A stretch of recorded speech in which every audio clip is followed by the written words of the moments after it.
Bonsoir à toutes et à tous, bienvenue dans votre journal du soir sur Juno 7. Voici les principaux faits marquants de ce mardi 8 juillet 2025. 4 ans après l'assassinat du président Jovenel Moïse, son fils Jovermin dévoile sa chanson intitulée 6-2-3. Dans une interview exclusive à Juno 7, il raconte la naissance de ce projet intime. Le chiffre 623 fait référence aux 3 premiers chiffres du numéro de téléphone de son père. Jovermin décrit ce morceau comme une prière, un cri silencieux devenu mélodie.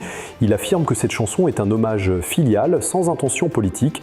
Pour lui, ce titre marque le début d'une exploration musicale plus profonde autour de l'amour, de la perte et de la mémoire. À Port-au-Prince, l'hôtel Olofsson, symbole du patrimoine national, a été détruit par un incendie criminel attribué à la coalition armée Vivre Ensemble. Dans un communiqué officiel, le gouvernement condamne cet acte barbare et parle de crime contre la nation. Il appelle à l'unité nationale face à la terreur des gangs armés. Les autorités promettent de mobiliser toutes les ressources pour identifier et démanteler les responsables. Aux fauteurs de chaos, le gouvernement affirme « Vous ne détruirez pas Haïti ». Pour répondre à la crise persistante, une nouvelle structure baptisée Initiative patriotique du 7 juillet a été lancée à Pétionville.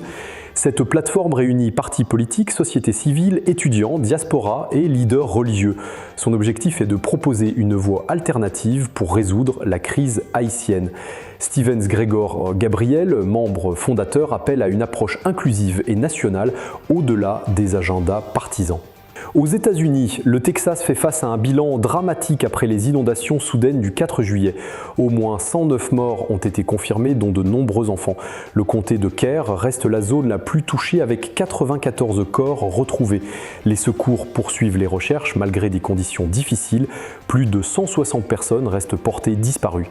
La Cour suprême des États-Unis autorise l'administration Trump à relancer un vaste plan de suppression de postes dans la fonction publique.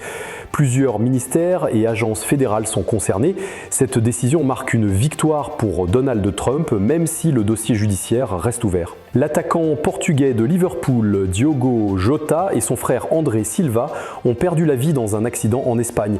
L'enquête confirme qu'un excès de vitesse serait la cause probable. Liverpool rend hommage à son joueur, versant son salaire restant à sa famille et en retirant son numéro 20.